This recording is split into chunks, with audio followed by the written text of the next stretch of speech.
All right, well, hello everyone. Welcome to another episode of Millennial in the Middle. I've got Dr. Matt Townsend with me today. In the house. I'm excited about this one.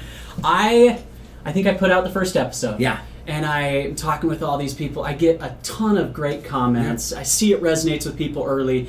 And what I found pretty quickly is people are struggling to know what to say, if anything at all, how to communicate, and you are the relationships and communication expert. Can I say that? Sure. You've got the doctor in front of your name. Yeah. I mean, Once you have the doctor, something. it makes a big difference. But that's a scary, because relationships are scary.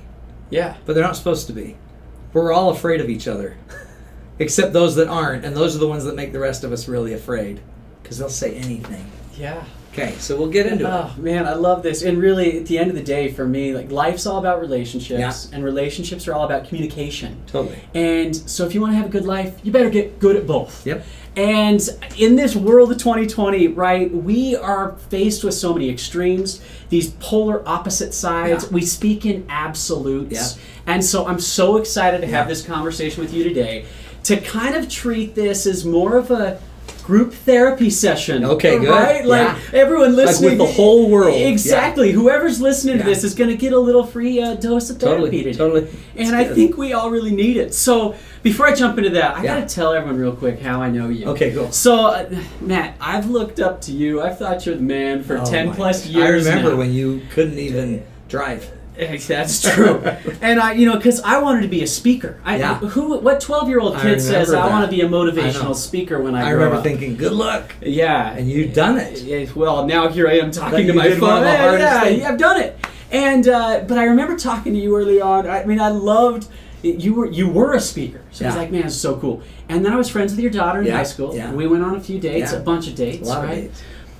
And I'd say this, some people might call me a late bloomer. But I think a more accurate description would be a wuss. That was me in high school. And that's good, though. I remember one story, and I feel like enough time has passed now. You can let it go. I can tell this. Sweet, good. And maybe it's embarrassing to you. Hopefully it's not too embarrassing to Sarah. It won't be. But I know you're good at embarrassing Sarah. That's what it's all about. All right, so we've been on a bunch of dates by this point, and everyone's giving me crap that, are you going to kiss her, right? Yeah. Well, I'd never kissed a girl. I'm 16 years old. I've got VL, virgin lips, you know, and it was scary. And so I remember I was kind of thinking, all of a sudden, everyone's talking to me about it. Yeah. And I went on a date with her one night, and we're driving home, and we're like 5 minutes away from her house. And I don't think I decided like this was the night, but it was to be that every doorstep, always when you're 16 years old. And so she gets a phone call like 5 minutes away from your house.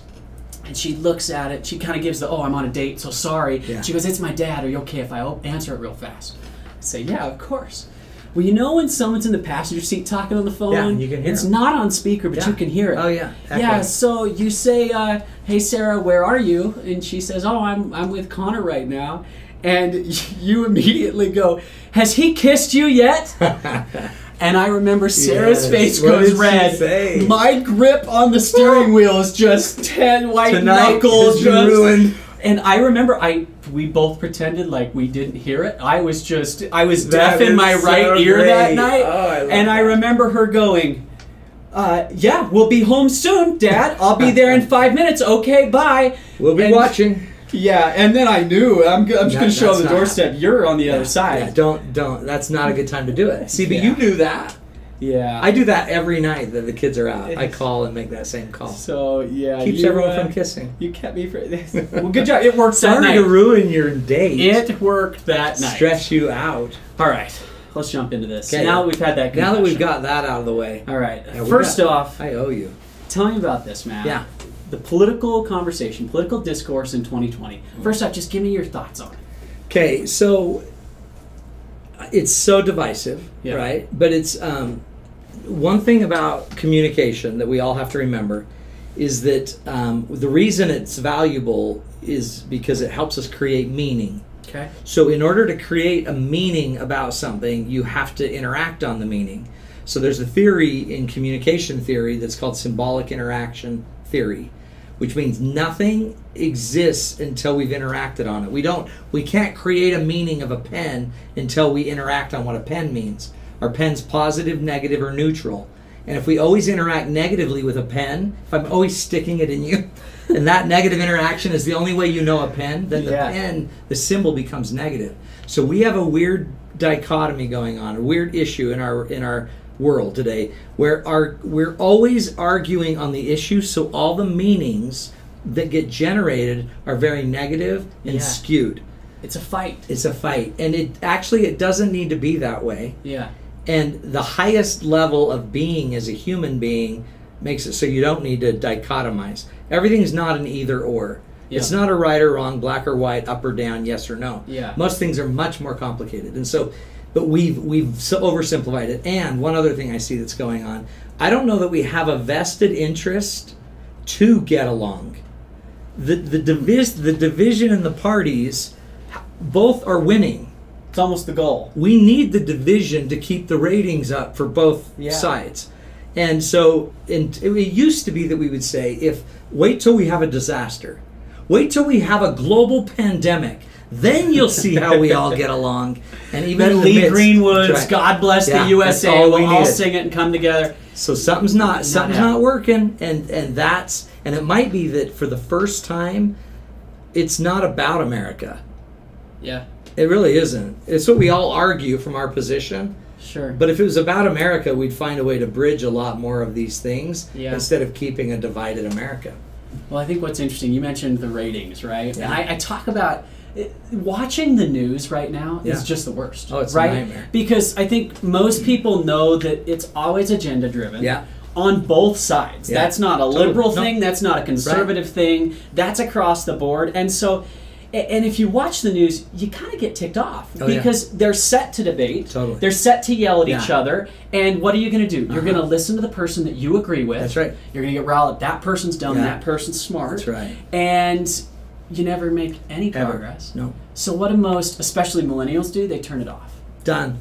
The result of that's they're uninformed. Yeah. What's the danger of that? So again, nothing worse than ignorance. Yeah. Except the funny thing is that I don't know if it's any more dangerous than somebody that only watches one echo chamber of their own views anyway. Yeah. So what we might be seeing more of are these two echo chambers where everyone listens to what they believe in. I think if you were going to be the neutral, independent millennial that's going to not watch either of these things, I would still go be then informed. Yeah. Find a way to be informed with a source that does know how to create more balance, with a source and maybe a source that isn't even one that's making money on it. So this is what's so crazy. I had a radio show for 11 years. Okay. And it's real. Like I was on TV for a long time. I was a journalist for a long time. And then the night before Rodney King's announcement of his verdict, we were telling everyone on the news that there's going to be riots. Depending on what the outcome is, if this certain outcome comes out, there's going to be riots. And that night I thought, what? So we're telling people there's going to be riots, and then the next day there were riots. And I was probably 24 years old, 25 years old, and I remember right then thinking, wow, the media has the ability to wag the dog, the tail of the dog, right? And so you got to be informed. Yeah. And if you're not informed, you end up making it up. And then, but you also, if you notice, how does the average person compete with the other two combative ideas? You can't necessarily, but you can yourself be intellectually informed, know what you believe in, know what you care about. Sure. And still find other ways to share the message of being more compassionate, more understanding, and not dichotomizing, not either-oring everything. Yeah. The minute you've dichotomized it, you've created a false reality. I like that. So we have to be informed. The response can't be to ignore it, right? But then I think the next step of that is, you talk communications all day long. My worst, the worst thing you could do to me in a fight is give me the silent treatment, right? Away. If you give me the silent treatment, and walk away, like I'm gonna go, and I have to have resolution, right? Like those are the two things. Like, no, if we started this, I don't care if it takes 3 hours. We're gonna find a conclusion. We're gonna find a resolution. Right now, I feel like the middle is giving each other the silent treatment. Right? Because we don't know what to say. So that's not a good thing. No. How do we get away from that? Well, but the interesting thing is the other way isn't a good thing either. So whether we're pursuers, so we call those pursuers. The pursuers are the aggressive talkers that are going to push their agenda where they want it, when they want it. Yep. We have withdrawers that are ones that running away from that conversation. Sure.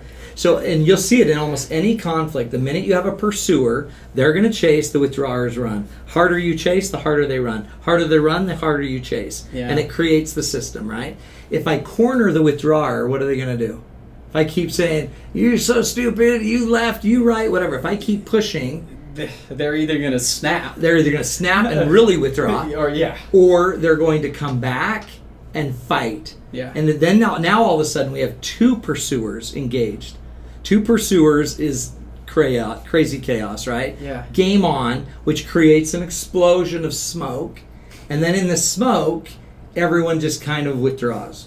Yeah. So the pattern, that's the normal pattern for a marriage, and you're seeing it as the pattern for conflict in our world. Yeah.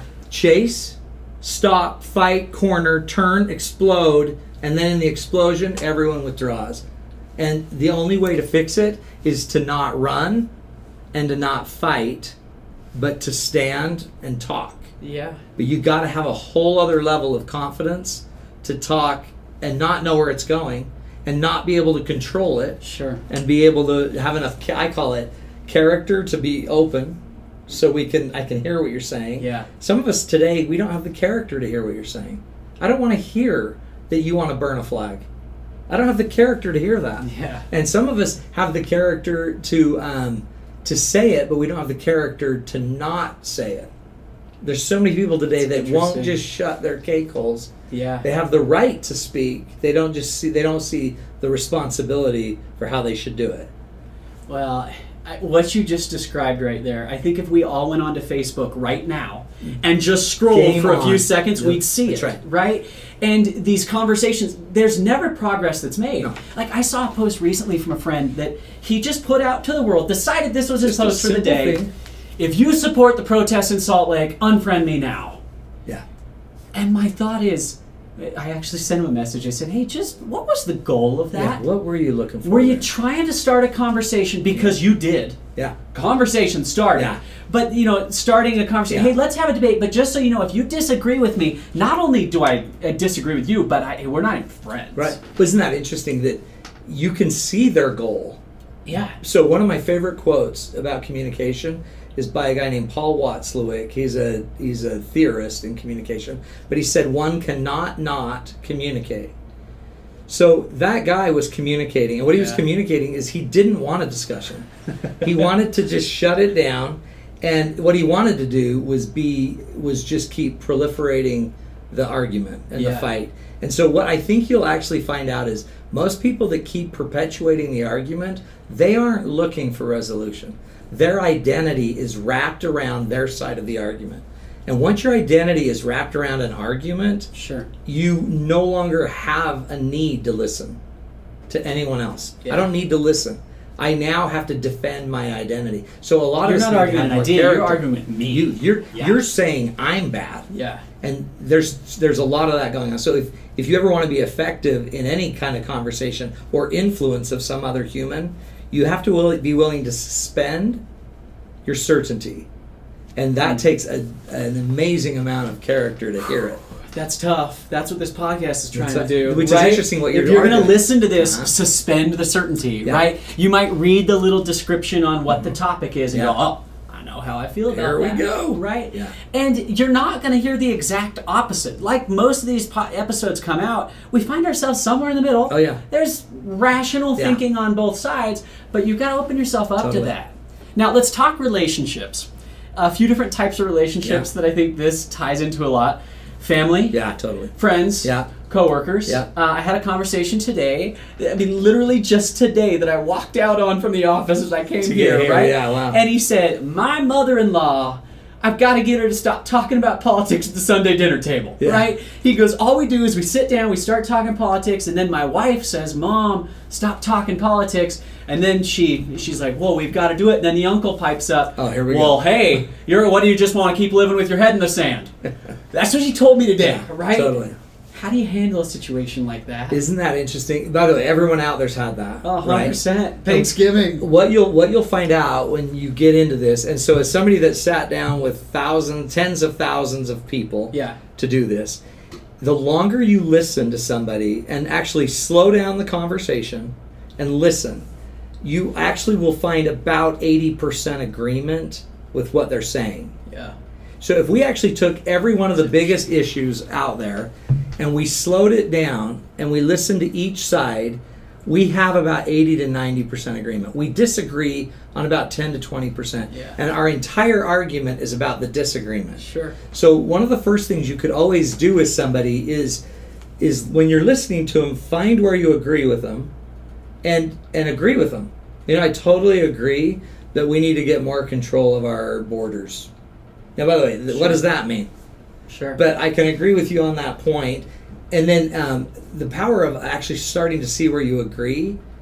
And by the way, it's like if you're going to pull your car into the garage, right? It's kind of scary. Yeah. But we don't do it at 90 miles an hour. Some do. But usually if we want accuracy, we should slow down and be very clear. Yeah. And what you'll notice with most arguments is we speed up and we get very unclear.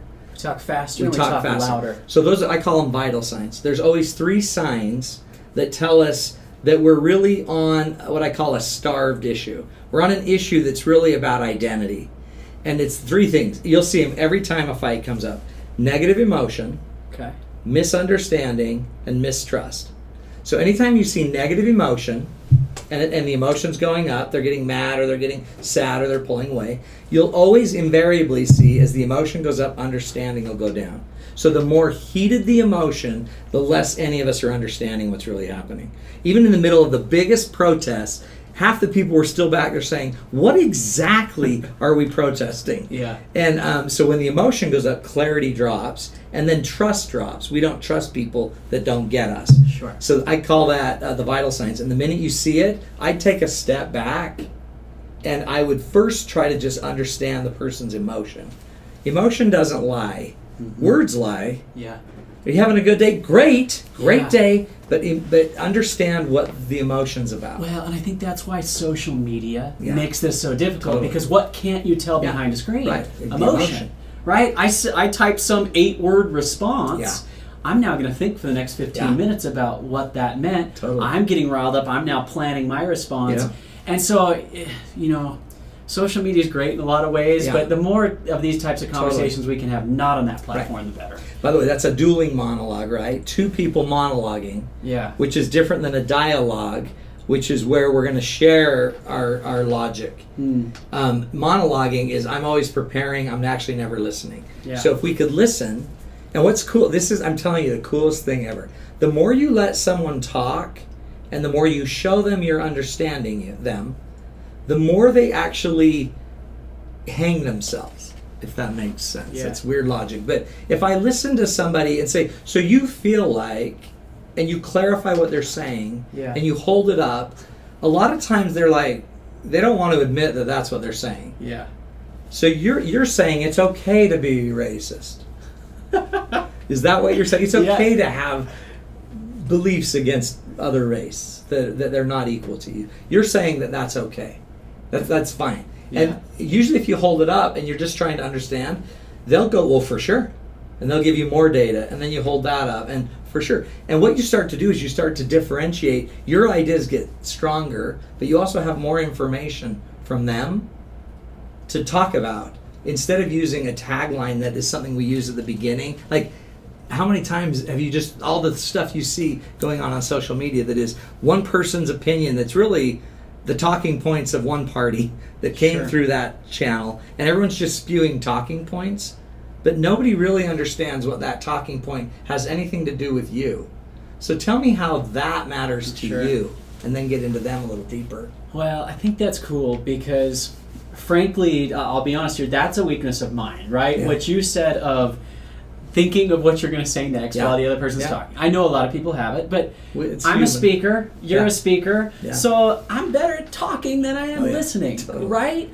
And frankly, I kind of wanted to have 2 parts of this interview today because 1 is for everybody else, but 2, I'm putting myself out there. Oh, yeah. Right? Like, I had certain people that would send me messages when they saw what I was doing, like, good luck. You know, like, you're opening the box, right? And I'll be honest, it has been overwhelmingly positive. Yeah. I think what you said there about agreeing on 80 to 90%, to me, I think that's where you have to focus too, right? Like, I look at what I have done here in this Millennial in the Middle podcast, 97% of it is really positive. Yeah. Everyone wants to focus on the other 3%. Totally. And I'm like, no, I'm going to focus on those 97 great texts I got. That's right. Right? And so I'm about to open myself up to some difficult conversations. I mean, as a way of a little preview, like, we're going to do a 3-part series on Black Lives Matter and race relations. Cool. We're going to talk about LGBTQ community. Awesome. We're going to talk about gender inequality. Yeah. And I've got to do all of this, Matt, as a white guy. Yeah. Right? As a white guy that I will fully admit is privileged. Totally. I understand a privileged that. White guy. Yes. And so, you know, how can I approach these conversations to try to get as much progress as possible and make it beneficial for everyone listening? Totally.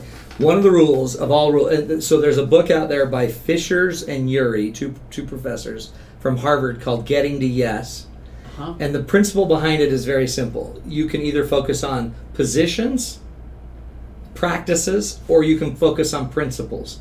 Where most of us object to each other is on practice and position, but where we have a lot of uniformity are on principles. So what you might want to do when you're trying to interview on any of these issues is make sure you've clarified the principle. What's the universal truth behind what we're saying here? Freedom, liberty, rights, honor, character, love, compassion, service. So those are principles. We all probably universally believe in life, that everybody should have the right to live, except for then how we practice those that don't get the right to live. So we fight about the practices, but the principle we're universal on. So I think if you could be really clear about the principle up front, you'll have probably a lot less agreement on principle.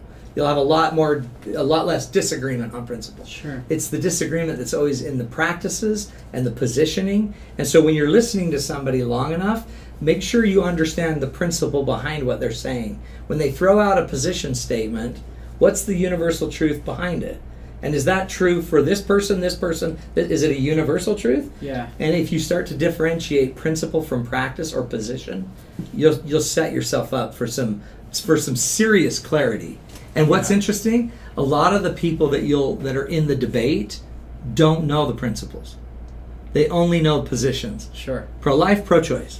And the minute you do that, you set yourself up. Another rule I'd always think of is and. I always use the word and instead of but. And builds bridges, buts build walls. I love my children with all of my heart, but they suck the life out of me. So watch, that's it. Okay, so you don't like your kids? But I love my children with all of my heart, and they suck the life out of me. Yeah. And I want them to all move out, and they don't. And then when they do, I feel sad. And when they're sad and they come back to visit, I'm like, you gotta go. And I want them out again.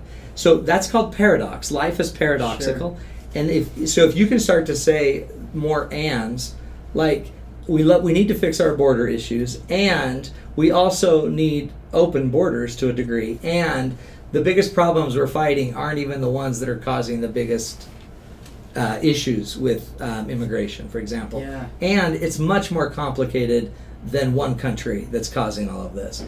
And our biggest enemy isn't a foreign country, it's our own country. And it's our bureaucracies in our government that cannot move past this. And there's human beings involved in all of it. So what's amazing is using and on all of that, it can all make sense. And your brain doesn't even need to fight it. Yeah. Because I agree, okay, we're going to just build another bridge. And we're trained, like I'm sitting going, but they're taking our jobs. That's right. But this, and right? Who are they? And they are people. And we have systems that allow them in. And corporations are benefiting by them taking those jobs. Sure. And there are many jobs that nobody wants. And so when you always assume complexity instead of cause effect, it's never usually in our human relations. It's never just one cause, one effect. Yeah. Always assume complexity. That's why these problems aren't solved. Because they're complex issues, multiple cause, multiple effect.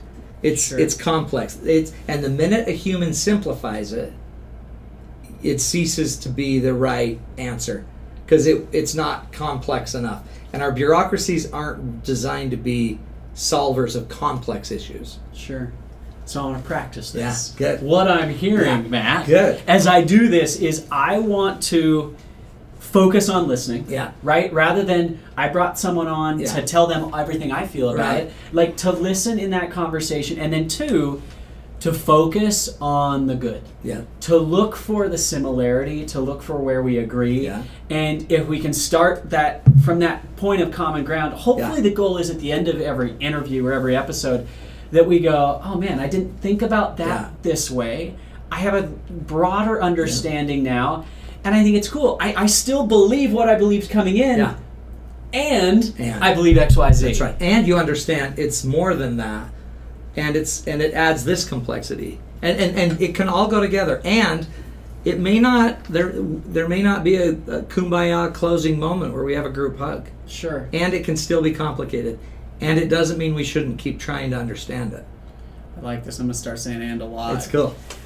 Let me ask this last question. I have some people that, most people are really excited about this, but like I said, I've had the ones that are just like, in the middle, you can't do that. And I've also tried to explain, like, being in the middle doesn't mean I'm undecided. Right. It doesn't mean, I'm an independent, right? Like, the middle to me means that we can't simplify politics and life down to one or the other, and conservative, liberal, this is how I feel about 87 different topics. It's more complex than that. But we also, at the end of the day, have to make our minds up. Like you said, we still need to go vote and vote for someone, right? Writing in Mickey Mouse doesn't help anybody. That's not in the middle. And so I'm curious, do you think what I'm trying to do here is even possible in 2020? Yeah. Well, it's already possible. It's already happening. And so it may not. People like extremes because extremes provide safety. Yeah. We don't like being a minority opinion or idea because it's dangerous in the minority, right? Sure. So everyone has a deep need to belong. So that's why you have a divided system that's belonging with two people. Mm-hmm. That's why we're not necessarily a third party. I'm on your team, right? Because the third party just doesn't seem to pull it. So I don't think. I don't even think you're brave. I think you're just responding to a need. And what I think is amazing about it is the better you get at the middle, the more influence you have on every side. So you can't meet a need you don't understand. And just because I understand your need doesn't mean I need to meet it. Sure. But what's so powerful is if I can understand the left and the right, then I have an advantage over both the left and the right. I can now influence the left and the right. I can ask the right questions. We can solve the problems better. I think the more you spend in the middle, it doesn't have to be positionally, but in understanding, you're going to actually give yourself a huge advantage at actually moving the needle and changing policy, changing procedures, changing politics, because you would actually now know how to ask the right questions. Yeah. I feel like I'm going to get better at this as it goes, and hopefully everyone that listens does as well. Yeah, totally. That we all become more understanding. The goal is to bring us together, right? The goal is to prove that we can be examples here of having conversations in a rational way without, but still staying true to our character, still staying true to our beliefs and who we are, and spreading that love along the way as we do it. That's the key. I'm going to record a bunch of these episodes, and I'm curious to hear some of your feedback moving forward. I will. Maybe in a bit we need to come back, and you got to go, Connor, we got to work on this. Yeah, no, we'll help you a lot. I appreciate it. Well, thank you so much, Matt, for doing this. He's got an awesome book. His book is called Starve Stuff. Starve Stuff. It was right there. Feeding the 7 Basic Needs. Starve Stuff. Go read that. His website is MattTownsend.com. Yeah. What you primarily do is relationship, right? Life coaching, a lot of conflict resolution, communication. Yeah, you do these date nights that I hear, like, bring people out. It's this, like, group therapy session. About 1,500 people gather, and we teach them how to relate, love each other, communicate. And then I do a ton of corporate training around the country and the world. Yeah. Reach out to this guy. Check it out. Yeah, let's do it. And I'm going to turn the camera off now, and then let's talk about my love life. We'll fix it. Because I need a lot. We can fix it. Yeah, we can. Politics for me may be easier than that. It's going to be more than one meeting. All right, well, thanks, man. I end every episode the same way. If you want to sing along with me. Clowns to the left me, jokers to the right. Here I am, stuck in the middle with you. We got it. See you later.